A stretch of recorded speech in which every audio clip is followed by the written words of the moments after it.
이 마태복음 이 23장은 두 가지 별명이 있어요.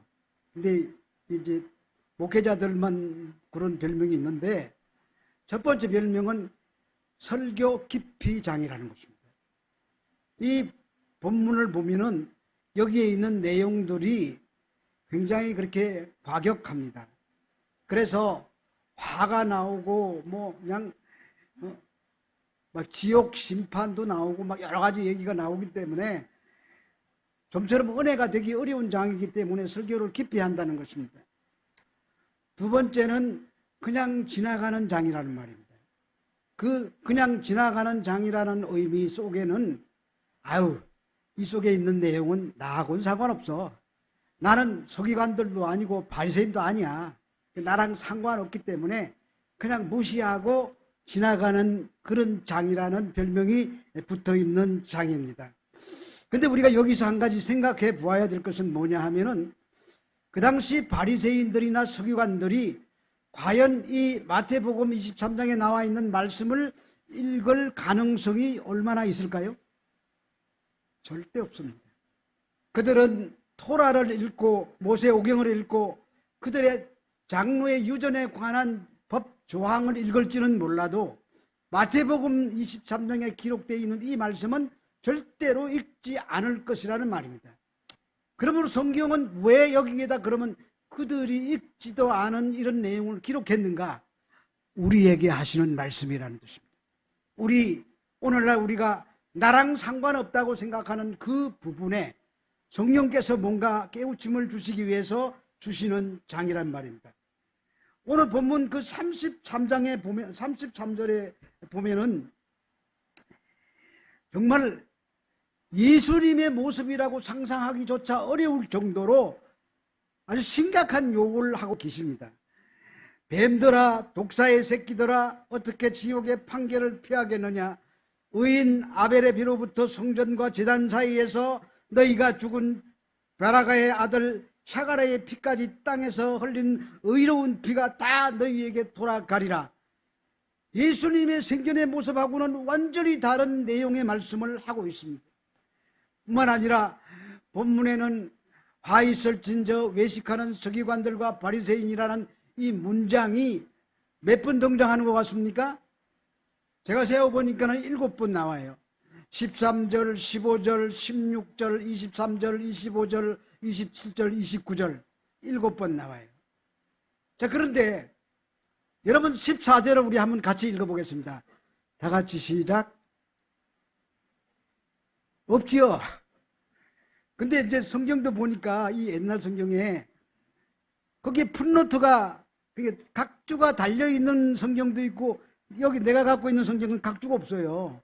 각주 1 하고 적혀 있는데 그 1번을 보니까는 뭐라고 기록이 되어 있느냐 하면은 14절에 마가복음 12장 40절과 누가복음 20장 47절에 유사한 구절이 있음, 이렇게 되어 있습니다.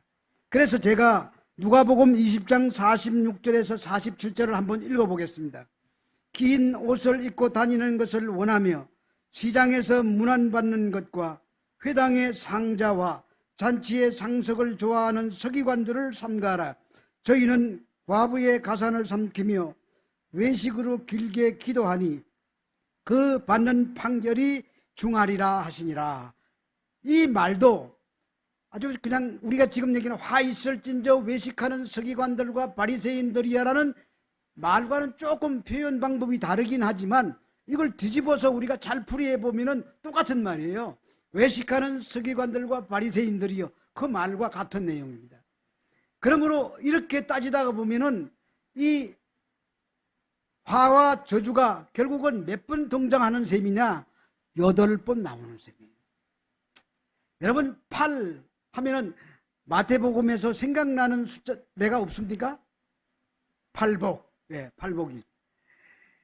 여러분, 이 팔복이라는 것이 이 마태복음에 나오는데, 여기 뒤에 이 부분도 8가지 저주로 끝나고 있다는 사실을 생각해 볼 수가 있습니다. 자, 팔복은 어디서부터 시작되느냐 하면은 마태복음 1장부터 4장까지는 예수님이 공생애 하기 전까지의 이야기를 기록해 놓고 있어요. 예수님이 공생애를 시작하는 마태복음 5장서부터 들어오면서 하신 말씀이 팔복이에요. 그리고 23장이 끝나고 나면은 24장은 심판의 말씀을 하시고 십자가에 돌아가시고 부활하시는 얘기로 공생애가 실질적으로 끝나는 데는 23장이 공생애가 끝나요. 그러면은 복으로 8가지 복으로 하셨던 예수님의 말씀이 8가지 저주로 끝나는 구조. 이것을 우리는 성경에서 흔히 다른 말로 얘기하면 인클루지오 기법이라고 얘기해요. 2가지 중요한 주제를 앞뒤에 배치해 놓고 그 가운데 다른 내용을 담아서 그것을 설명하고 있는 그런 문학 기법.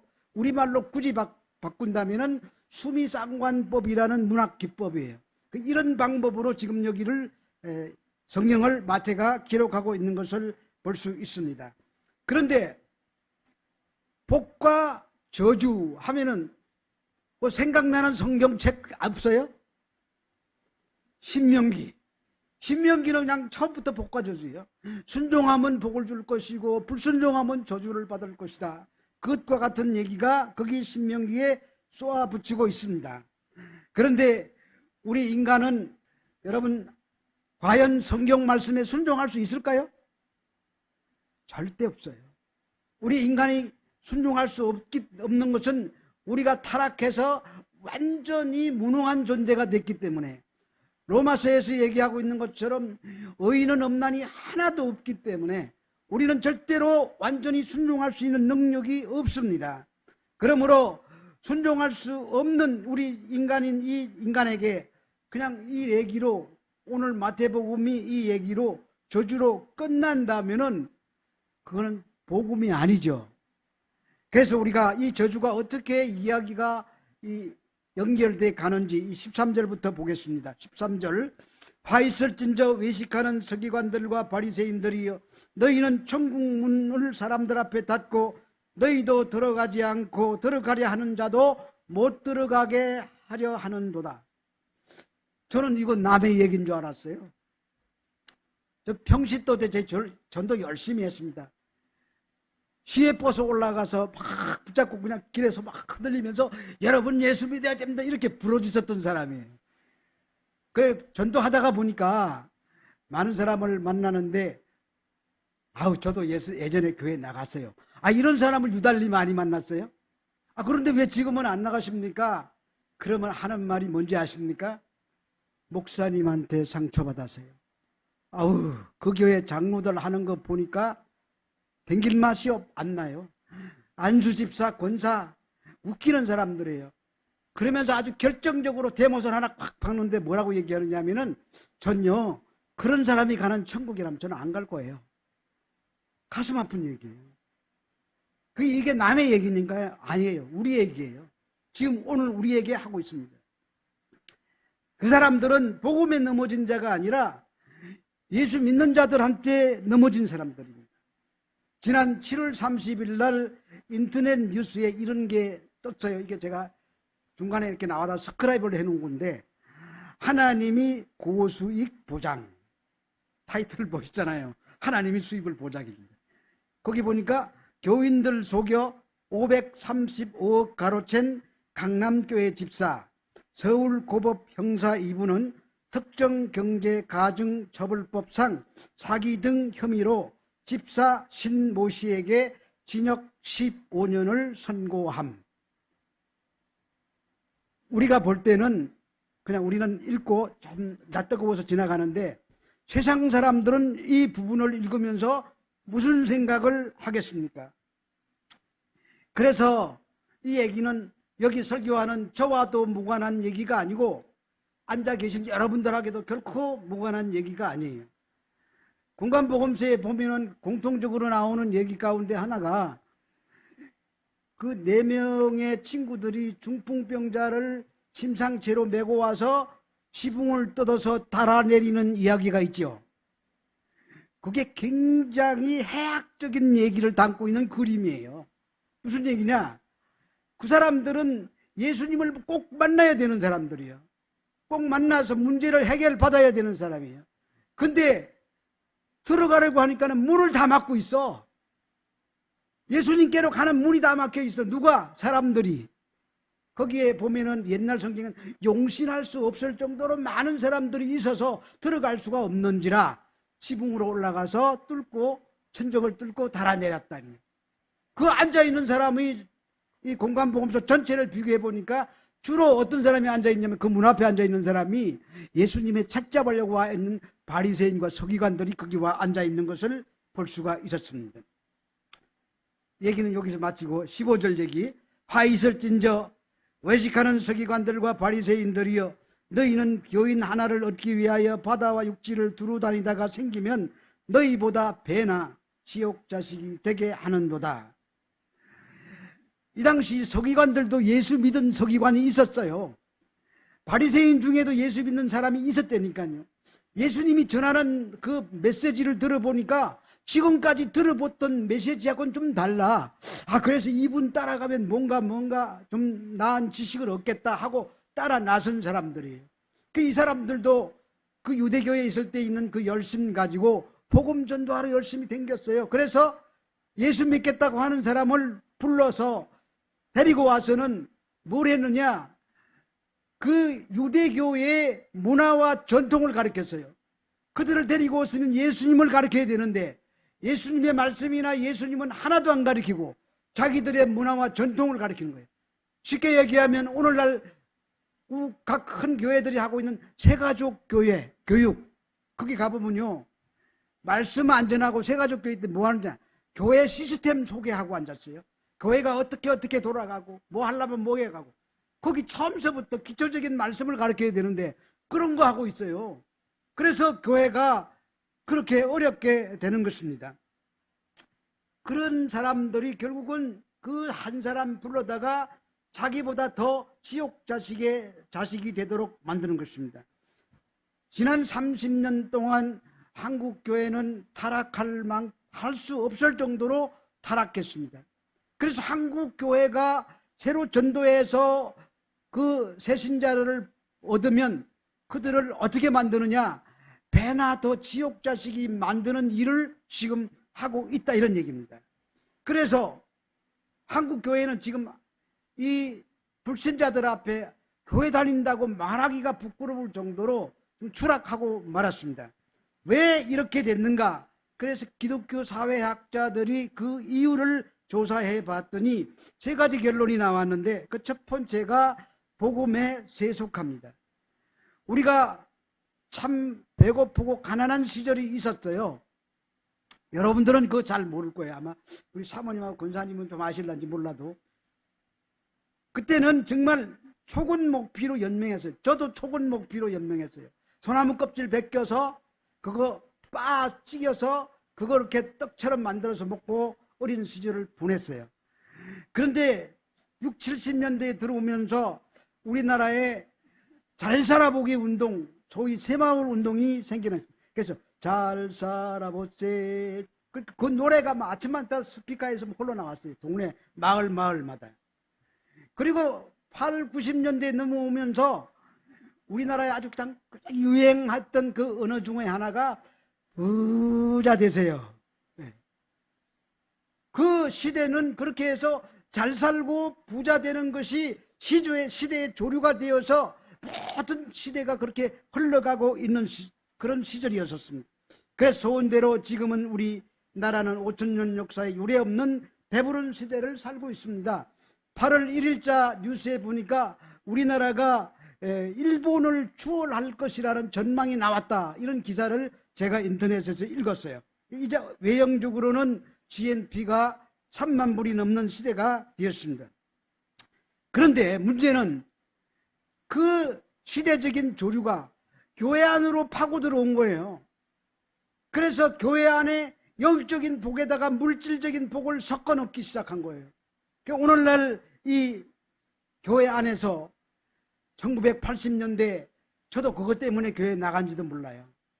그냥 잘 산다고 하니까, 예수 믿으면 잘 살고 부자 되고 행복해지고 건강해진다고 하니까 그래서 나가는지 몰라요. 어쨌든 그 시대에 그렇게 해서 교회에 나갔어요. 그때는 지나가는 사람이요 툭 치면서 예수 믿으세요. 어디 교회 나가면 되죠? 그럴 정도로 전도가 잘 됐어요. 그런데 그렇게 들어온 그 물질적인 복 때문에 기복주의가 되고 세속주의가 되고 혼합주의가 교회 안에 만연하게 된 것입니다. 그러니까 교회는 나중에 가는 영적인 복보다는 현세적인 복을 강조하게 됐고, 이 당시 바리새인들과 서기관들도 그런 물질적인 관념이 그들 머릿속에 꽉 들어차 있었어요. 그래서 생각하기로 지위가 높고 출세하고 돈 많고 잘 사는 사람은 하나님으로부터 복받은 사람이고, 가난하고 못 살고 병들고 어려운 사람은 하나님께 저주받은 사람이라는 그와 같은 관념을 갖고 있었습니다. 그런데 그렇게 해서 그들은 사람들을 차별하고 레벨화하고 여러 가지로 그들을 어렵게 만들었습니다. 그런데 야고보서 1장 27절에 보면 이런 말씀이 있습니다. 하나님 아버지 앞에서 정결하고 더러움이 없는 경건은 곧 고아와 가부를 환난 중에 돌아보고 또 자기를 지켜 세속에 물들지 아니하는 것이라, 이렇게 말하고 있습니다. 참된 경건은 가난하고 힘들고 어려운 사람 돌아보는 것이고 자기를 돌보러 돌아보는 사람들이에요. 세속에 물들지 않도록. 그것이 우리가 이 땅에 존재해야 되는 이유가 그거예요. 왜 우리가 저도 지금 이제 77년 인생을 살았는데 내가 여태까지 살아 숨쉬고 있는 이유가 뭐냐? 하나님께서 그 일 하라고 살려놓으신 것 같아요. 그러니까 우리는 그것이 교회가 이 땅에 존재해야 되는 이유고 성도가 이 땅을 살아나야 하는 이유가 돼야 된다는 것입니다. 근데 그 이제 사회학자들이 조사한 두 번째 세속화 문제, 두 번째 다음 문제는 이원론입니다. 이원론. 교회 안에 이원론이 들어왔어요.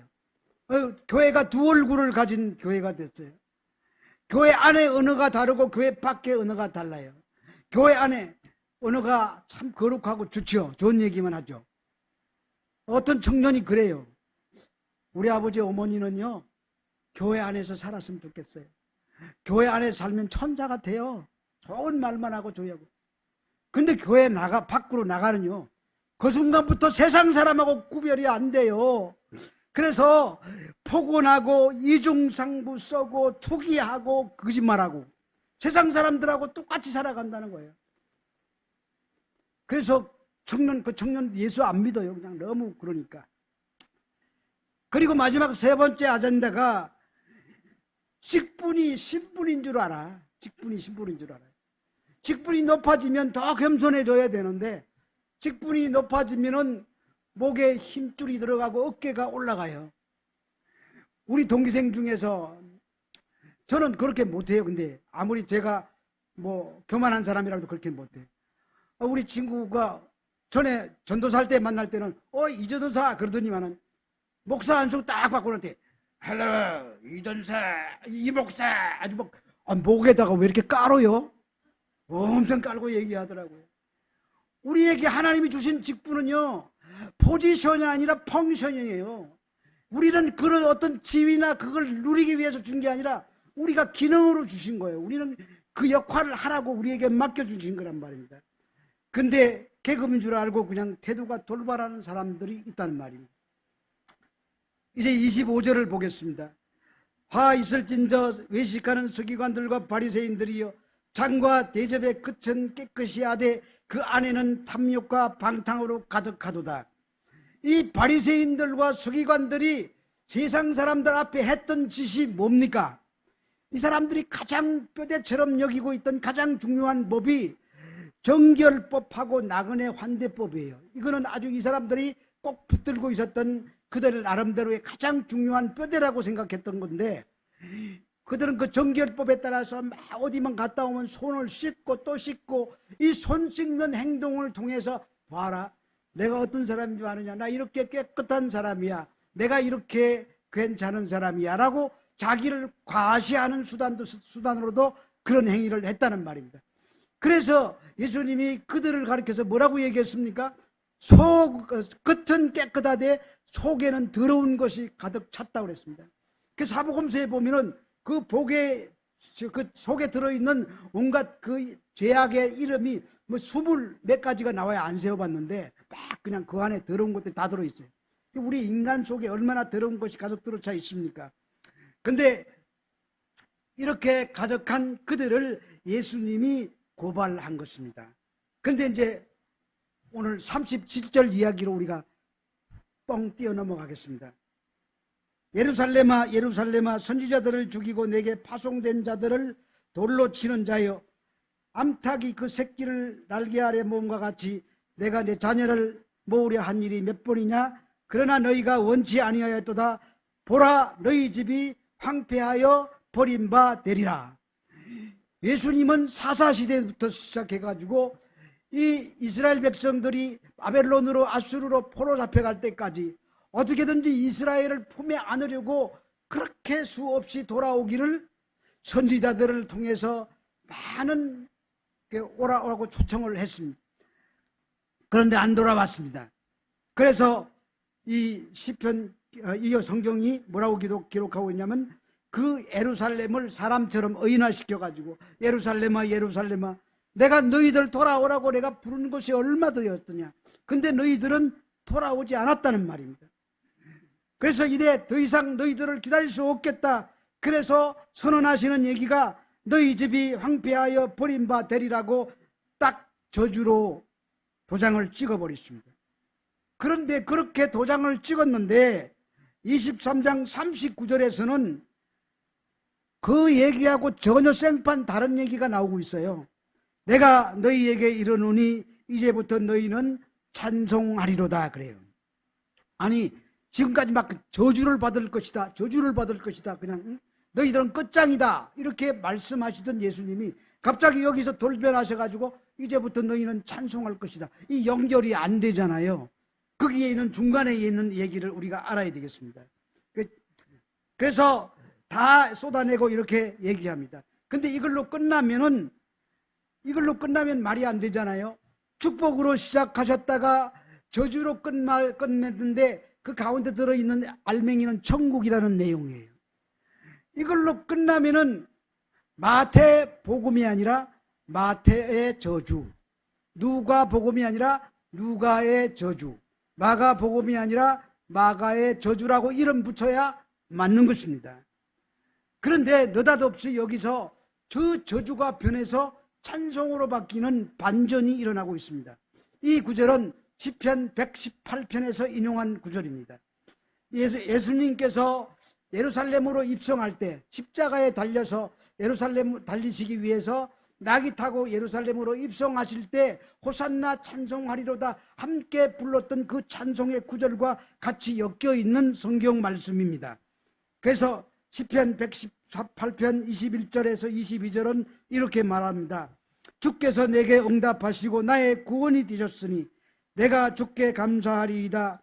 건축자들의 버린 돌이 집 모퉁이의 머릿돌이 되었나니. 여러분, 유대인들은 예수님을 버렸어요. 그들은 예수님이 필요 없는 돌이라고 버렸어요. 그런데 그 예수님이 모퉁이의 머릿돌이 됐다고 합니다. 이스라엘 사람들이 집을 짓는 건축 방법은요, 맨 먼저 머릿돌을 놔요. 머릿돌에서부터 짓고 다 끝난 때 머릿돌에서 끝나는 거예요. 그래서 예수님은 나는 처음과 나중이다. 그래서 예수님은 나는 알파와 오메가다. 내가 시작했으니 내가 끝내고 내가 완결하겠다. 그런 의미가 거기에서 나온 것입니다. 그런데 일반적으로는 건축할 때 그렇게 안 하죠. 머릿돌은 집 다 건축 다 지어놓고 준공식 하기 전에 앞에다가 팻말 갖다 놓고 머릿돌로 하는 게 일반적인 건축 짓는 양식입니다. 그런데 여기서는 그렇게 하는 것입니다. 그런데 그래서 바리새인들처럼 서기관들처럼 우리는 희망이 없는 존재들인데 예수님이 머릿돌이 되시고 처음과 나중이 되시고 알파와 오메가가 되시는 것 때문에 우리가 찬송할 수 있는 근거가 생기게 되는 것입니다. 성령으로 우리가 예수를 주로 고백했다면 우리 김능영 목사님 늘 이렇게 말씀하시는데 한 번 구원은 영원한 구원이 맞아요. 왜 맞느냐? 하나님의 입장에서 볼 때는 한 번 구원은 영원한 구원이 맞아요. 그래서 하나님은 절대로 실수하시는 분이 아니요. 한 번 작정하시면은 반드시 작정하신 대로 이루어내시는 분이 우리 하나님이세요. 그것을 신학적인 용어로 견인교리라고 얘기합니다. 반드시 하나님은 끌고 가신다. 그런데 우리 인간들이 그렇게 얘기하면 안 돼요. 사람들이 아유 나는 구원받았으니까 나는 완전한 구원받았어. 웃기지 마세요. 우리는 주님 나라 가는 날까지 자기가 구원을 확실할 수 있는 사람은 이 땅에 아무도 없어요. 그래서 우리는 한 번 구원은 영원한 구원이라고 인간은 말해서는 안 되는 거예요. 사람의 시각으로 얘기하는 것은 안 된다는 말입니다. 그래서 예수님이 23장 전체에서 종교 기득권자들인 서기관들과 바리새인들을 심판하고 저주했는데 끝에 가서는 이렇게 찬송으로 바뀌는 것은 하나님이 역사하시는 그 놀라움을 발견하게 되는 것입니다. 그래서 시편 118편 27절 28절에는 이런 얘기가 나옵니다.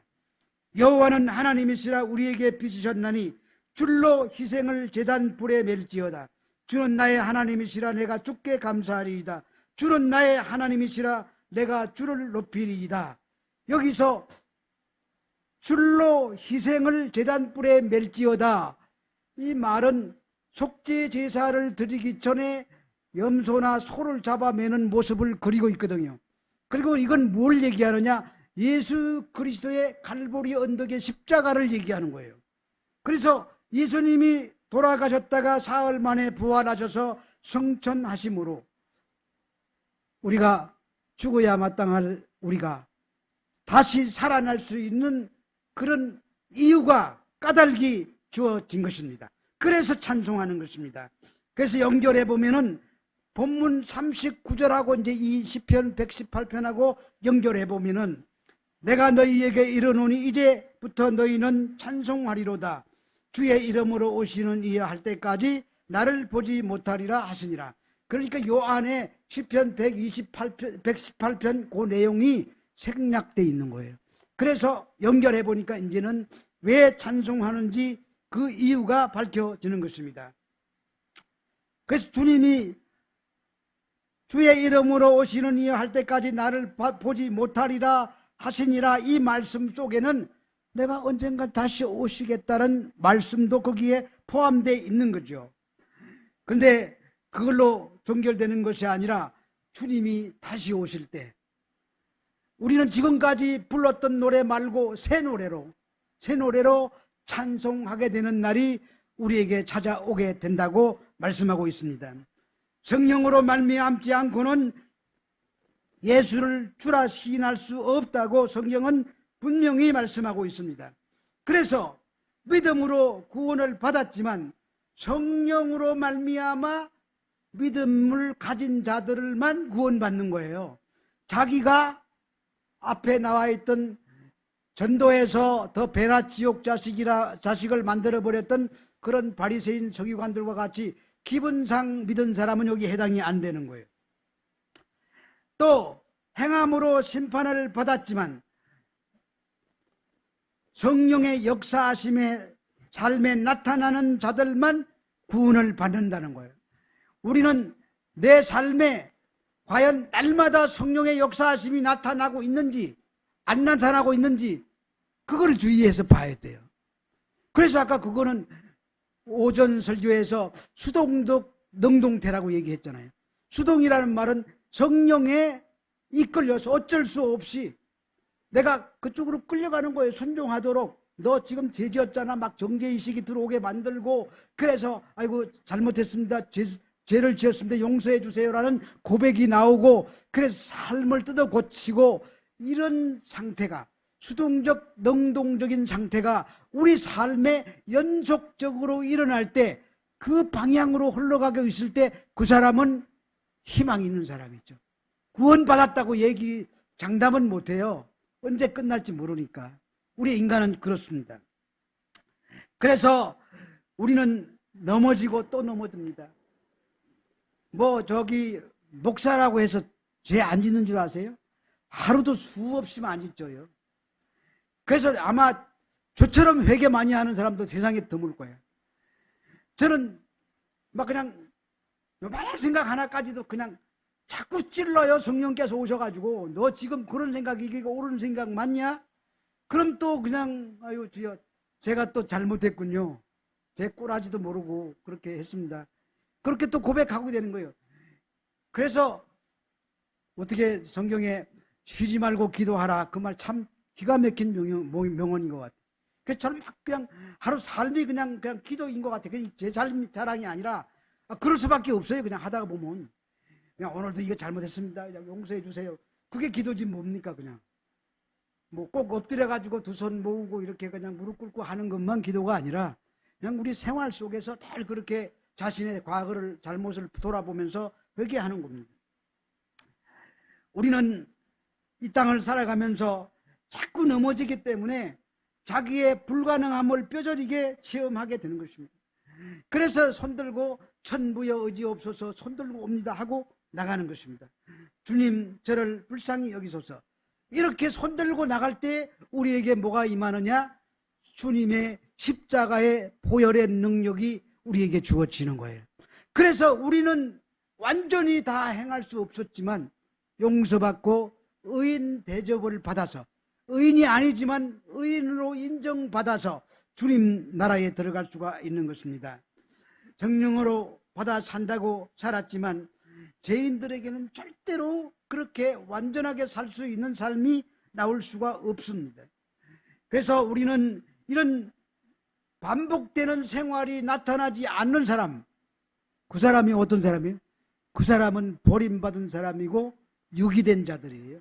교회 나오는데도 그냥 일주일 내내 성경 한 번 안 들다보고 기도 한 번 안 하다가 뭔지 들어서 교회 나왔다가 일주일 동안은 세상 사는 사람 방식 그대로 살다가 그 주일날 나와 설교 듣고 고개 끄덕끄덕하고 돌아가지만 교회 문을 나서는 순간 다 까먹고 또 여전히 세상으로 돌아가는 사람, 이런 사람은요 절대 구원과 상관없어요.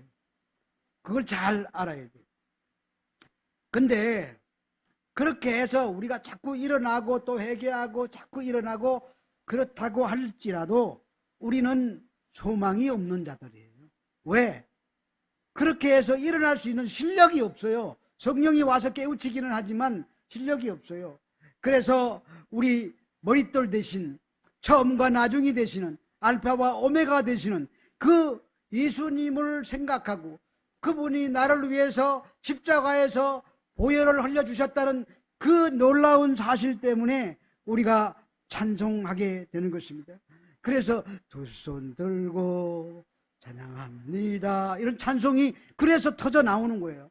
그게 진짜 찬송이라고 생각해요. 저는 막 우리는 뭐 좀 물론 음악적으로도 그냥 모든 게 다 완벽해야 되겠지만 마음에도 없이 아무리 완벽하게 불러봤자 마음에서 우러나오지 않는 찬송이라면 그거는 허공을 치는 찬송에 불과하다고 생각이 듭니다.